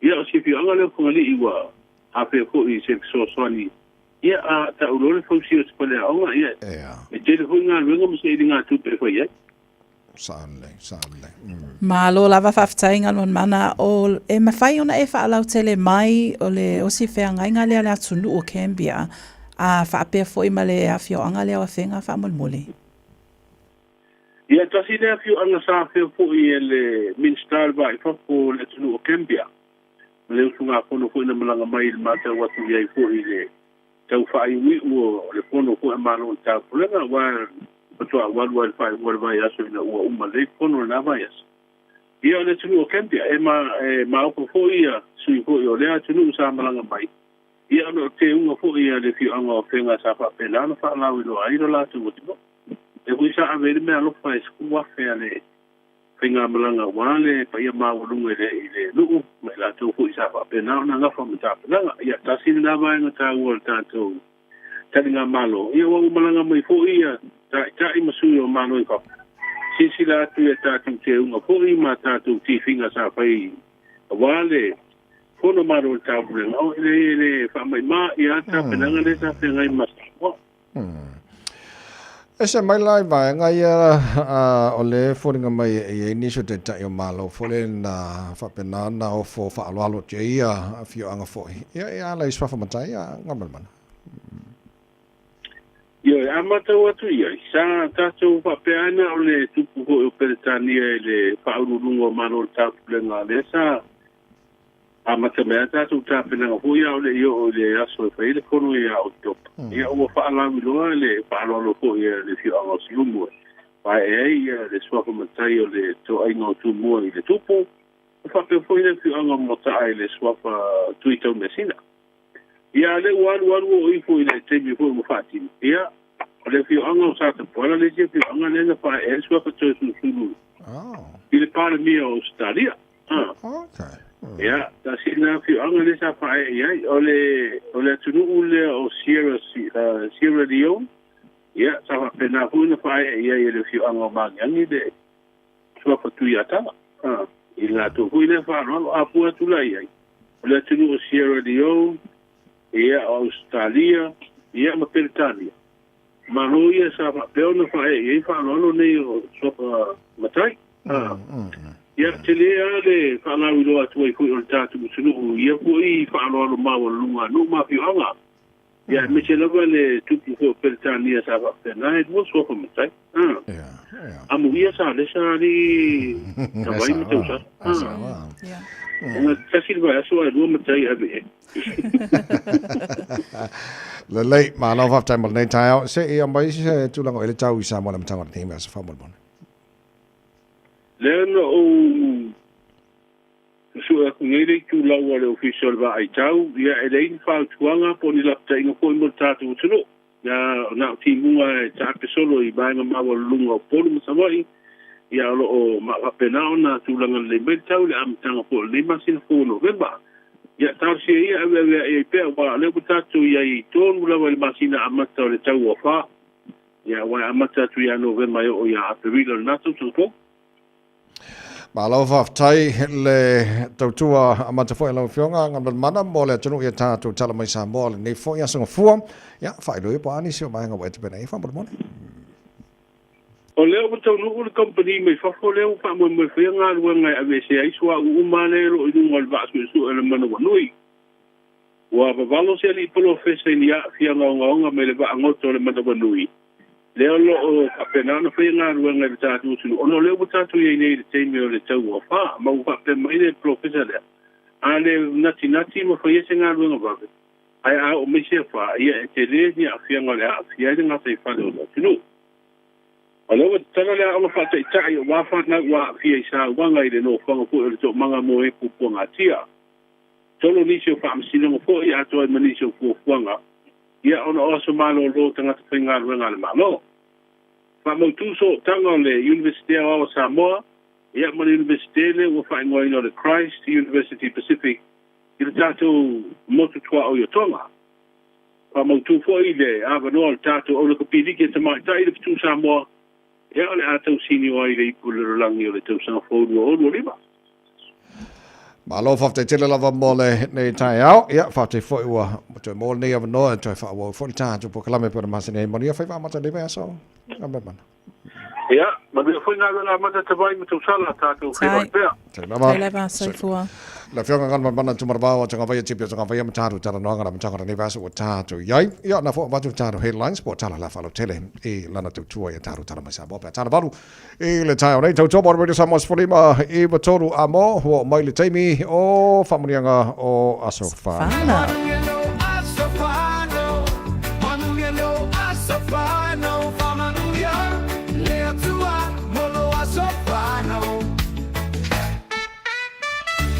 Tolu fitu tasili me tolu telefoni matala mo oe pe ama fayon e fa ngai ne mo le se family nga se fana o se tase fam natural nas fana o le se fana ni November mo foi no lungal tanto email Earlier on air at radiosamoa.co.nz. Ya po lungal tanto Facebook mani YouTube Radio Samoa o awala mana fa no me la family nga se fana o nei tai au tele po is family nga pito ani fa. Yo e lo yai tavai Momo, a happy 20th birthday to my son, Asofa Finau. May God bless you with many more years in life. We love you and we appreciate you. Everything you've done for our family. Love from your sisters, brothers, nieces, nephews, and especially your mom, Anna Maria. Happy birthday again, my Bele. That's Anna Maria Vitale. Lesia tatou whaamanuanga, lunga pēr tatou apia fōlinga, mai a atina e sila.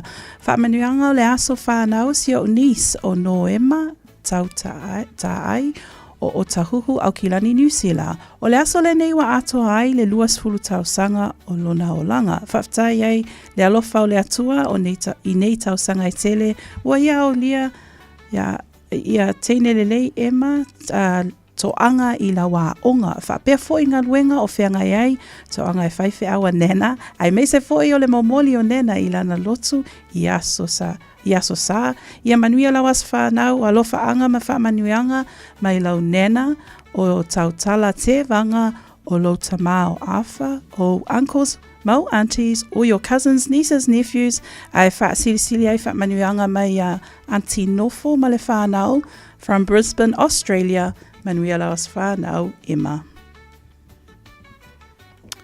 Alwau. Leisia tatou. Tu vale te lesi whamleanga la ki rapo le ilunga ka ko a Facebook. Alu e tawai whamanmole. From the young to Vale, to let's see, happy birthday to my auntie Charis. Many love from Mercy, Sunny, Stephania, and Amariah. Thank you, Charis, for everything and for looking after us, especially last week. And thank you, Charis, and have fun at your concert. Love you from Mercy, Sunny, Naya, and Amariah. Marilo wasifua eleso. Late. Sorry. Tawele na le se vala au famol mole. Ja. E pe ala au whanga ke fongi o e Samil Maro ko ka. Unga tato YouTube channel o le ai. Le ai ya. Ai, ele ai. O ka ko ulanga. Yeah, lele. Ka ko nga lo le. Tara famle nga manawas fana ora nei fo itai fo. Se o ki kilo ako ko sia ki kasia ki o se vaenga o ia le ai o ia are na monia fai va matani foi vai aso a tai lava tavai manuia tau to lot to e samola tunu pele fa tai nei tai au feilo a ilanga le ole to se aso iluma mal nei tai mi manuia lava singa ole aso nga fua alofa tele atu soi fua mai manuia sangala sisters mal bese aso solo vasa fa de tele porenga mana fenga venga bredi samo mal pokala me malo le tai a monia tele lava to aso fa na ole so ina wo to luas fu tolo minuto lo to talo le tu la valu ole fa fakon pokala me malo le tai already samo for lima e betolo amol ne aso fu fa ia so no vemo il telefono con le due per lo se fu male fa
Sole, eva mali pese. Malo fa fonga Samoa.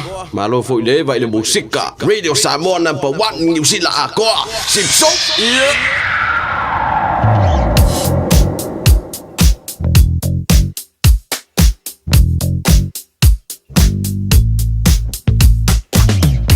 Malon saya betul valil nei time ole tayau ole isia ta te report mai ngala wala afa pe ole te malanga city bound of State Highway 1 o lo te va yatu a drew yang ai Papakura poloka fa solo ato Papakura takanini mai first poloka ni te mol tayau lo le mai va takanini yang ai manurewa o mai manukau ko poloka foi manukau anga e tamaki is tamaki yeah.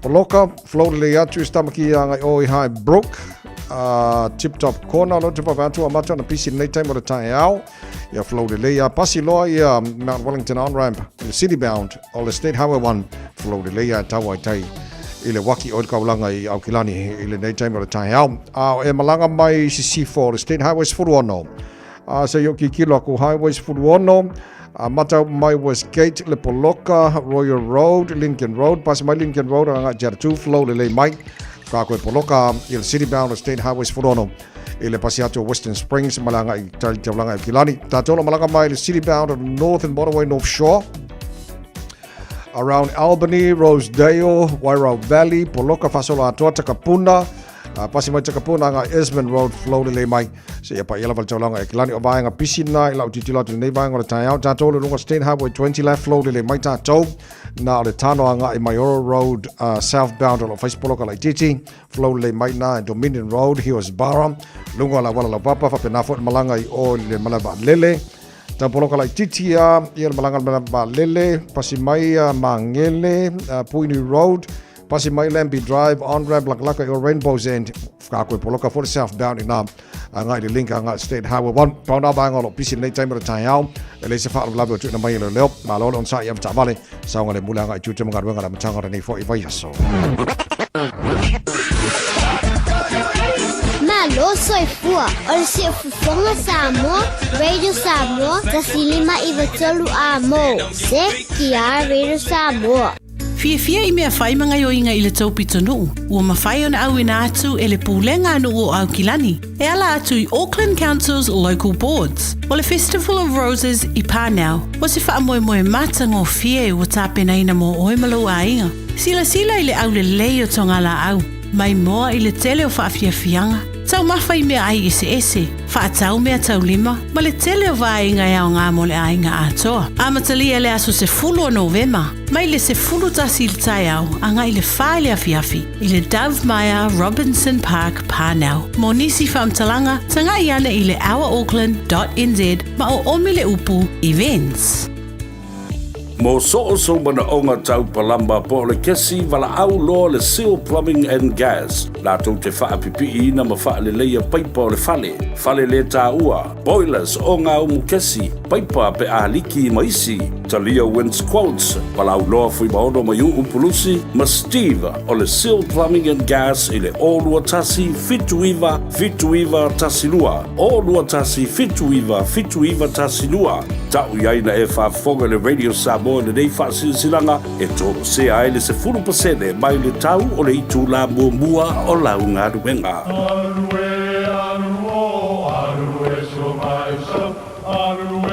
O Samoa o le atunu ua mai au na tofi. O le la au ua mai au ngā tātulanga e le to e tau au whangaina. O le vai fo I ua malili ua mai au na saiki. A o lau polo kalame o le vau filifili. Ua na o se toi wha manatu. Ua na o se toi whangu ia wanga nuu Samoa. Mau upu ta oto, mau upu tu. E ala lea I ala ngā upu ma muanga ngana, ma le vau ngana. A wane I emisia le tātou polo kalame. I afi o aso lua ta itasi le itu la e valu. I lunga o le Radio Samoa. Ia manu ia tele, lau mai muanga, ma lau whaasaunga Samoa.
Robin Akari and Fafi Fianga the tai o wato se fulu mo le tasi mino tolo tolo tale o le tula e valu taro tala mai Samoa pe tala valu I le tai o nei taro se asi tono lo toa le jima so start ta vale man nei la vora nei tai ha fa malama le Fianga le roi mala fenga wenga ya to me o malava fa ki or ka vale de felo filinga am fa fenga just drive wa sili la Fianga le roi ya mala fenga wenga te lo an fa fa o matu langa na ya mal fa la fa fa la fenga ngalun man nei tai ma lo le sui fo mo ni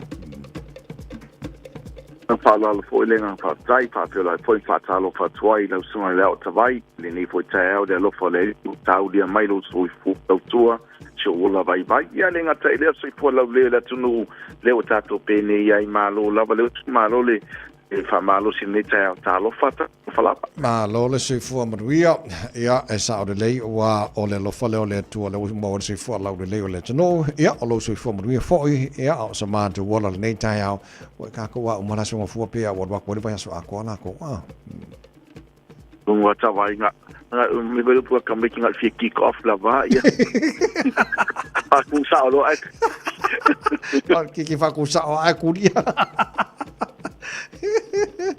alo va tai ya sa no ya mo ta to di po cha ma ne va sa fa mo ne dai ya tulanga matani lava ole alava foi la matanga la lo nga tonu dat fai unga ya ole nga lava fa fo il di inga le li lo soi fu le me fu chaiao ya wa ala fai mai pa pena fu se o la vai de o tatu a pene ye Samoa pa talo fa tuai maleava mal fa lo Paanga pena ele tatu tautua tulanga tau tabale ile tele na una yo tatu tabale fo a brand new Castle Mahindra lo ye nei lua fe lua fa tau sanga o tabale ia mana tu fo nei tabale lo o atu fata sia i male lima tau sanga le warranty ia pole tolu tau sanga fo yo le warranty a tatu piki apu mo tabale tele XUV 700 o le tasti leo tabale yo na tu tonga fa ona pone ile ngata ile tulanga le saunga le mu ia ao le tau lo fata winai ni tabale fo compare nga ile market yo tabale fo sidi lava lo nga isa o lava fata lo tabale fo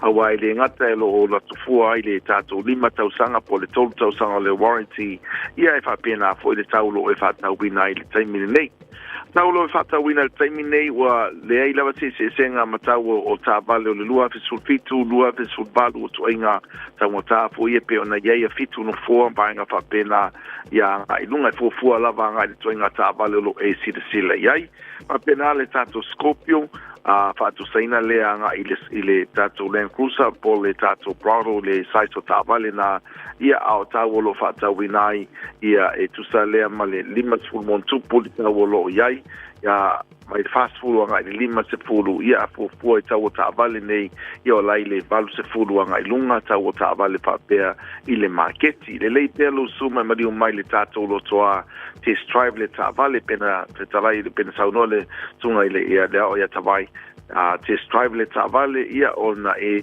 fa ile o lau fai unga ile ngata ilea tele ni fa bitoa mo fa nga me alo follow yai telefo ya tato use car solo yai pena ya tato tavale mai apani tulanga ya tato piki apu pa pena fo ya tato se fulu no fo su tasi no fo sulu no fo lo yai ele ngata fo ilea o tato tavale sport cars mo alo mafana SUV mo tato matua o fai lava fo isi mo la lo tavale laiti mo la to le nei vai dau yo lo tele tato tavale e te fili mai yai le ngata ilea o tato fapitoa a matalia pe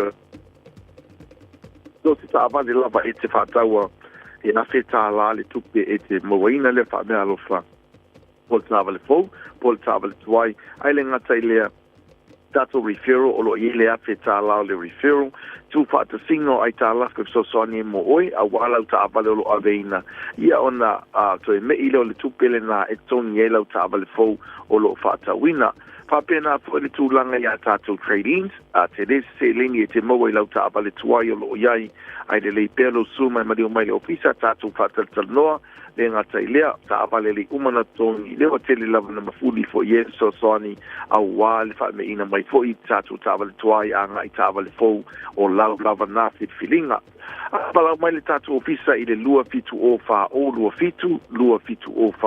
fitu po le oval selau chi mana me tasi oval selau fa ono lua tasi le tato telefoni bala au fua tātou tuatusi o le lua balu Atkinson Avenue le o tau, nei o tau i le tātou ofisa, whaasanga tonu lava le Pompensini, po le Burger King, i leisi tu a wala lata lava le ofisa o leo, ai le ngata i lea o le tunu manu o Princess Street, ma Atkinson Avenue, o lo i lea unanga whaatau waa, a lau chi mana i leisi tu a wala.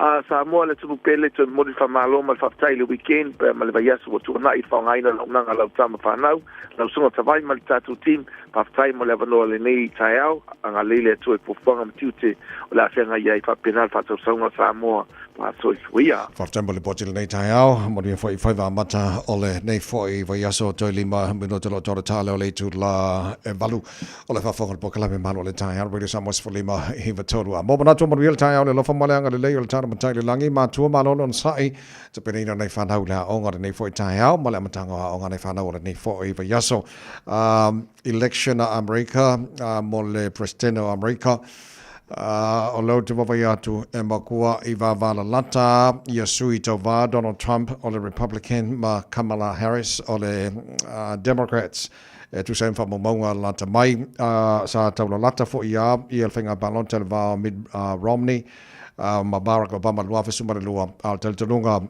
le former US ambassador in New Zealand named Mark Gilbert o le whainga palota Peter Sililen va la lata ia morsa ia president o America o le va o Donald Trump ia Kamala Harris la data titilo wa le ala antara fa detali aso lima I o I America o le asoron la tatou ia man fa moi ia whaki kidoka ko pole aso lulu po la stofifta mo tanto le fai unga whainga palota America ele mai alta longa engalani ma le All Blacks ta longa whainga tele skoa le alo Samoa skoa muli ala umal taimi ina Damian McKenzie ma over and then malo ai ele fitfilinga la tau na mai mo mal tulanga ia le sa vea matangata ta alo le tamusanga po match player of the match ia le alo Samoa o le sunga ia Wallace Titi o le taimi len fatara noi the media Engalani in or Filia or the player of the match.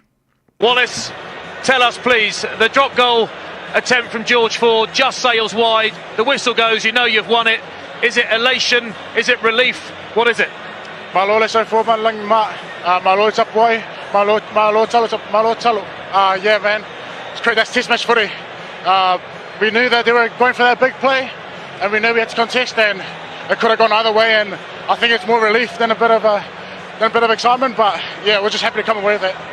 I mean, we know test matches at this level are physical. That looked particularly from the sideline, particularly physical, brutal at times. Tell us what it was like physically to be in there in the mix. Listen, they've got some big boys out there that work hard. They hit hard, they're hard bodies, and it was really physical out there. I know there'll be some sore bodies out there, and yeah, just come up against a class act like England and get the result. We'll take that. We're happy. So.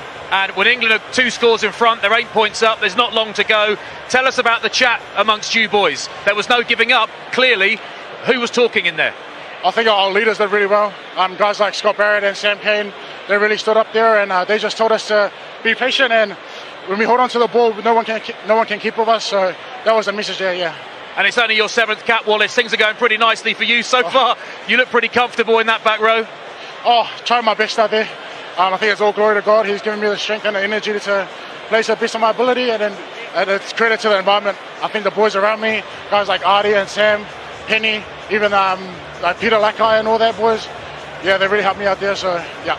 And just a word, Wallace, to the atmosphere, because test matches are always great, but today was particularly loud. It was crazy in here, wasn't it? Yeah, for sure. We knew it was going to be loud in here. You know that England's got some passionate fans, and that's what we got today. And man, it's just a privilege to be able to play in front of that crowd. So. Well, it's well played. Congratulations. Cheers. Thank you. Man of the match, Wallace Titi. Congratulations. Well done. Ilo to lo bido to talo le to la evalu ya fai por ka fa mar singo mo le so ka ko kala mai sa mo fa mo le bone a so iluma ya le ka ko le lao sa ongi le fa ko vai ma le pa mo ya ngala waru ka ko aru ya